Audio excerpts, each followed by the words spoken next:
Hi everyone, I'm Lucy from Sew Essential and I'm here today to share my latest make and lots of sewing tips with you. So everything I talk about in today's video is available on our lovely website, and you'll find links to our website and all the products I mentioned below.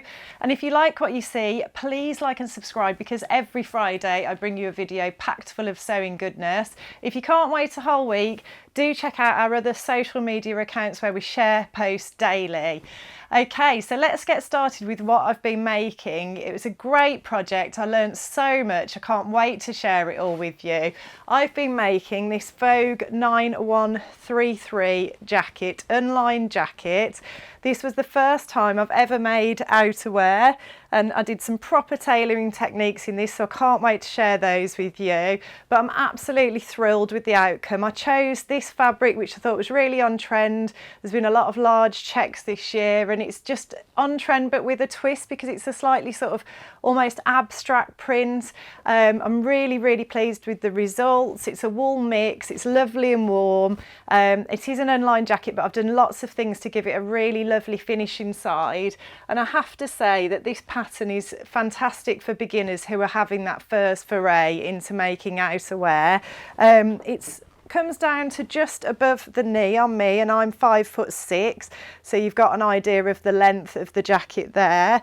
It's done up with just a single button at the front. It's got this beautiful collar that folds back like a lapel here, and then it's a stand-up collar at the back, which I really like that feature. Just lovely and simple, but yeah, lots of opportunity to learn new techniques. They suggest using shoulder pads, which I've done, but I've got some tips and suggestions for you with those as well.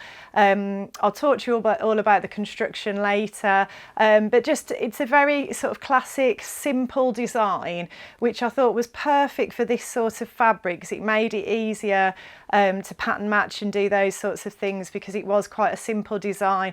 But also, as I said, just a great starting point for anyone who hasn't had a go at outerwear before and would like to have a go at outerwear. The fabric was beautiful to work with, absolutely beautiful. It pressed beautifully. Yeah, I really enjoyed working with it. I did do pattern matching. I'll talk to you about that in a minute.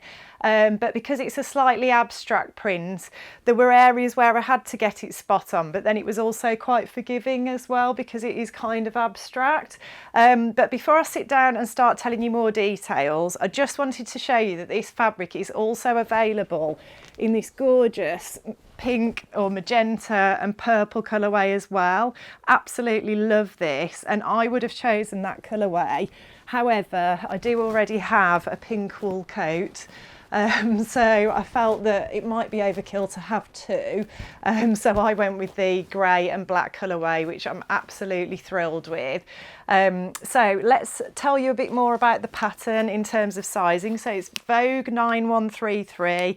They call it a very easy Vogue. There is another collar option which I really like as well, and it's where the whole collar comes forward towards your body like that, but there's a cutout design in it. So that's really lovely as well. There's options for inseam or patch pockets as well, and it is a very simple make. There's a little bit of construction that I think might confuse some people, but I've got an image to show you how that comes together, which I'll talk about later.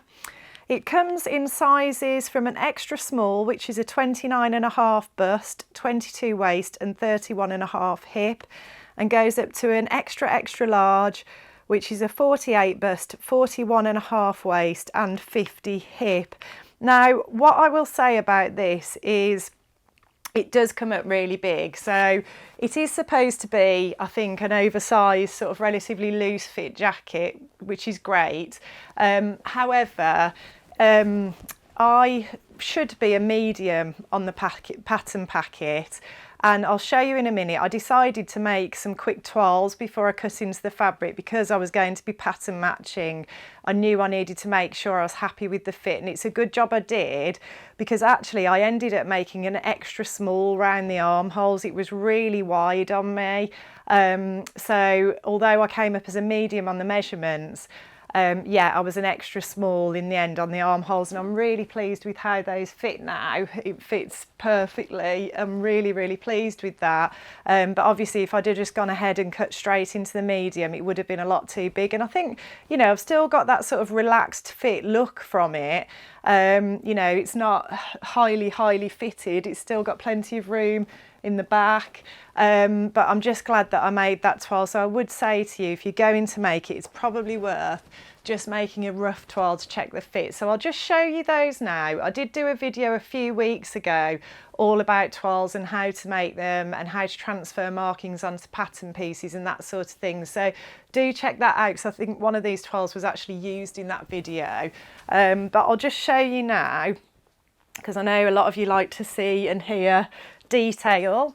But this is the medium that I first made, and I thought, you know what, I'm going to make the whole thing. I made the facings and everything, because I just thought, well, it's such an easy pattern, there's not a lot to it, so I might as well and get a real feel for how things are. But you can see here how really big the medium was on me. I don't know whether you can see the armhole seam, but it's sort of down here, whereas my socket's round here somewhere, so you know, considerably too big at the front and the back. So yeah, decided to go down a size to the extra small, which is the one I was wearing. I did make another toile for that, just to make sure I was happy with the fit, and I did have to go back out to probably a medium. I sort of went, I did an extra small round here, left it as a medium at the neck at the top, because I could see from my first toile it was in the right place, the neckline was on the medium, and then I probably went back out to a medium at the waist and hips in the end. So yeah, just wanted to share that with you.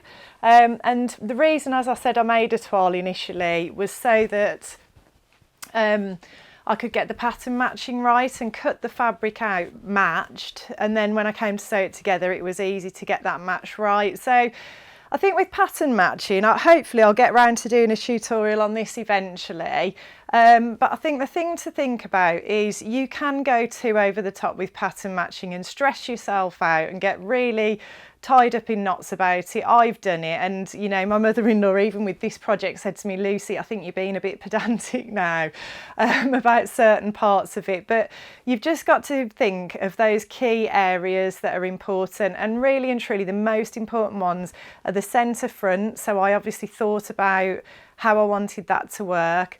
I thought about the fact that I probably wouldn't want one of these white crosses on either in the bust area. That probably wouldn't be a great look, so I did think about that positioning as well, and then I just thought about how it would run on at the front once it was done up. I pattern matched at the side seams, so you can see there I'm really thrilled with how that worked out. And then on the arms, on the sleeves, I also thought about, well, how do I want the pattern to run down the sleeve? And I decided to have the black crosses running down the sleeve. They're down the centre front of the jacket. And I thought I want them down the centre of the arm. And then in terms of pattern matching at the top, I just made sure that that sort of black cross matched up with the black cross on the shoulder. And then I did make the effort to also pattern match the facings as well. So I mean, that's obviously not necessary, but I just thought, do you know what, I'm making the effort here, I'm learning loads, I'm enjoying myself, so I just did it. But yeah, really pleased with how all of that turned out. So I've taught you about the pattern and the fabric. Now I've taught you a bit about the sizing. Just some other adjustments to mention.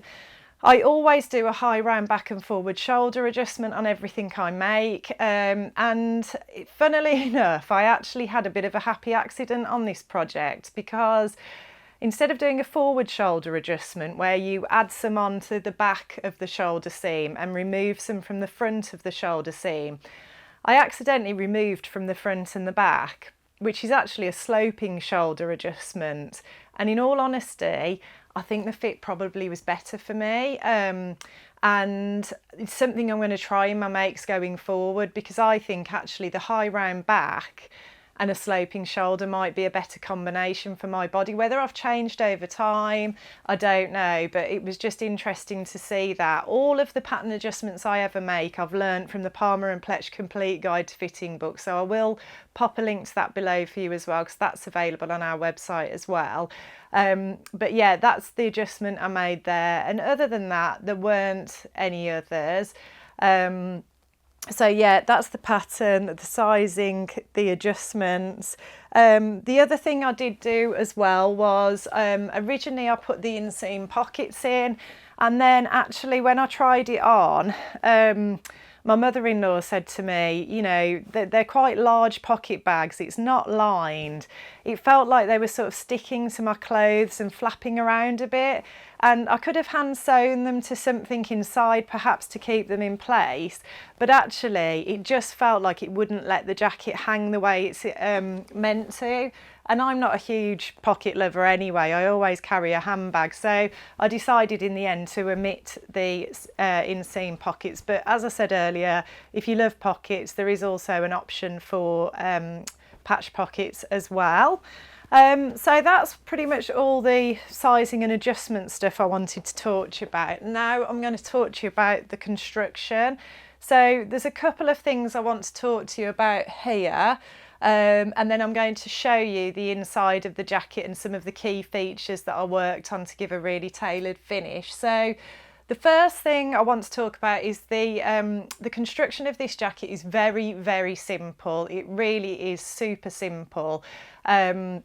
You know, in terms of the overall jacket. If you choose to then add shoulder pads and sleeve headers and things like I did, obviously that adds more work to do, but in all honesty I've done tutorials for those for you and they're pretty easy as well. I really don't see that makes anything more complicated.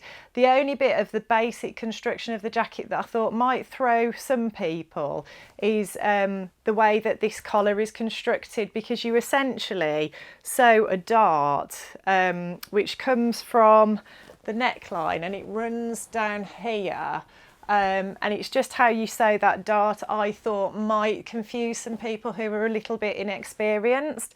So I'll just show you, you know, I've got the image to show you for that, so that you can see how that comes together, and actually it's pretty simple when you sit down and look at it. It's just like sewing a fish dart as you would on the back of a dress. It just works in the same way as that, same sort of principle. But yeah, construction overall, there's very few steps for you to worry about with this pattern, which is great. I think I'll probably make another one in future. In terms of some of the things I used that were really useful, I used our brush cotton interfacing, which when I made the first bit of the jacket I didn't realise we did it in black as well as a ecru colour, and my mother-in-law said, why haven't you used the black? And I was like, oh, I didn't realise we had black as well. So you guys won't make that mistake, you'll now know that we do it in black and ecru. But that was brilliant for giving the wool fabric some real structure and support on the facings. I couldn't believe what a transformation it was to the fabric, and obviously when you're making a tailored coat or jacket you need that stiffness and that structure in certain areas so that this collar would work properly, for example. Everything would hang nicely, everything would stay on the inside that needed to. So that was really important, having a good quality interfacing. I'll link all of these below, as I said. I also used some of this Thermolam fleece, which is sort of like a light to medium weight fleece. I'll link this below. I used this for the sleeve header which I made, which I did a tutorial video for last week. I think it'll be last week when this one comes out, so do check that out if you're interested. A sleeve header is something that is inserted, yes, you've guessed it, into the sleeve at the top, just underneath the shoulder, because it just gives that top part of the sleeve some structure and support and stops it from drooping or collapsing. It just gives it a bit of structure, and although it sounds like a complicated tailoring technique, it really was super simple, and I've done the tutorial so you can check that out and see how to create one even if it's not included in your pattern. The other thing that I used were these Prim shoulder pads, and I'm going to do a tutorial on how I covered them for you as well to make it look really nice inside, because obviously it's an unlined jacket. These would have been visible. The sleeve header's hidden away because I also chose to add a crepe, satin back crepe sleeve lining with the satin on the right side, so it makes it really easy to get the jacket on and off. So the sleeve header is hidden between the sleeve and the sleeve lining, but your shoulder pads will be visible, so I chose to cover these, but I'll show you that in a minute. And I've really got to talk about my clapper. So this is a point presser, Taylor's point presser and clapper. I've had one for years. I use it all the time. I use the point for pressing corners on collars and waistbands and things like that. I love being able to get the fabric over that end and really get into the corners when I'm pressing.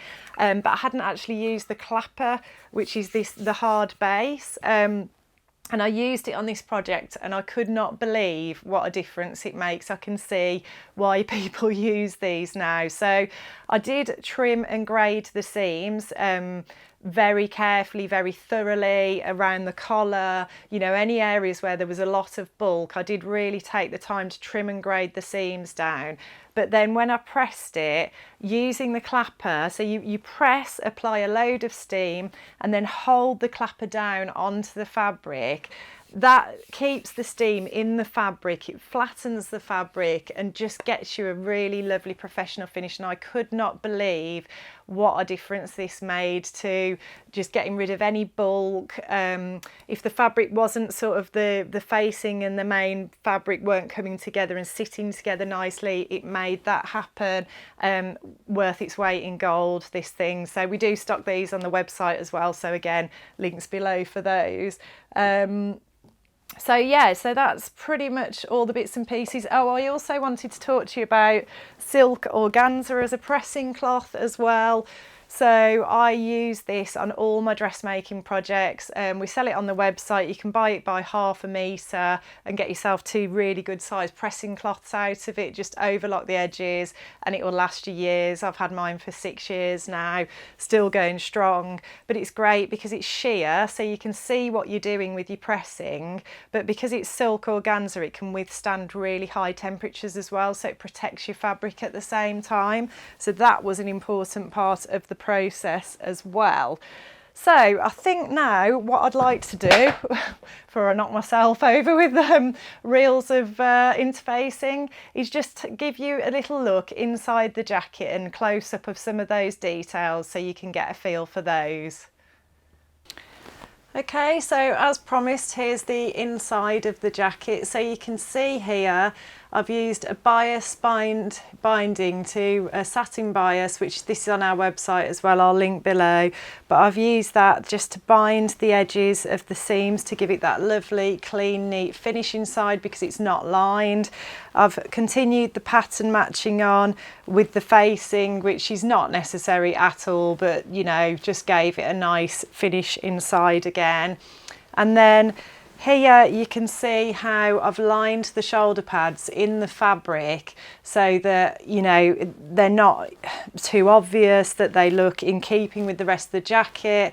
And again, it gives it a nice professional finish. And again, I use satin bias round the edges of the shoulder pads to finish those. And then a little idea that Angela, my mother-in-law, came up with was to not trim the edge of the satin bias off on this bottom edge and leave it long, and that enabled me to create, when you attach shoulder pads, you just need to attach them. You attach them at the shoulder seam, and there is a tutorial on this coming, but you also attach them at the armhole, but you want a little bit of give and leeway in that, and I used the excess satin bias to do that, and it worked really well and just looks lovely and neat. I used a satin back crepe for the sleeve lining, and then I just attached that at the cuff end and then hand sewed it in at the armhole. I should also mention as well that I used some edge fix tape on the cuffs and on the hem to give it a really nice sharp crease where the fold is, and it's a tape that's got perforated holes. I'll link this below for you as well. It's got perforated holes which you iron it on, and you put the perforations along where the fold's going to be, and then when you press it up and fold it, it just gives you a really clean, neat, crisp edge. And I did that on the sleeve cuffs as well, so you can see that they're lovely and crisp as well. And then, yeah, bias bound seams all the way along. Where I decided to take I'd already put the pockets in, the side seam pockets. Where I decided to take those out, I just sewed the seam up, zigzag stitched across where I'd cut into the seam, and you know, it's barely visible at all. And then I was able to do this lovely bias bound finish all the way along there. So I think that's pretty much everything I wanted to show you on the inside. As I said, we do this this interfacing in black, which I wish I'd have used, but I didn't know at the time, which is a bit of a rookie error, as they say. And then the other thing that I chose to do, which I am going to do a tutorial on, is I chose to sew a bound buttonhole. So I'm just going to open that up in the hope you might be able to see it. It's not very visible, but you can see from the inside there as well how professional and neat that looks. It's just a really nice way to do a buttonhole on a coat or jacket, and you create these two little lips that form the buttonhole rather than using stitches. And I did choose to use a larger button. I used a 28mm button instead of the pattern suggested, I think, about a 15mm button, which would have been far too small in my opinion. So I did choose to do that a little bit differently. But yeah, hopefully you've enjoyed that little look inside the jacket as well. So I hope you enjoyed hearing all about the making of this jacket and seeing all those details up close. I can honestly say it was an absolute joy. You know, a lot of work went into it, but I've just learned so much from this project. And the great thing is I'm going to get to share all of that with you guys. So hopefully lots more interesting content coming your way in the next few weeks from it. Anyway, thanks for watching. If you like what you see today, please like and subscribe, and I'll look forward to seeing you next time.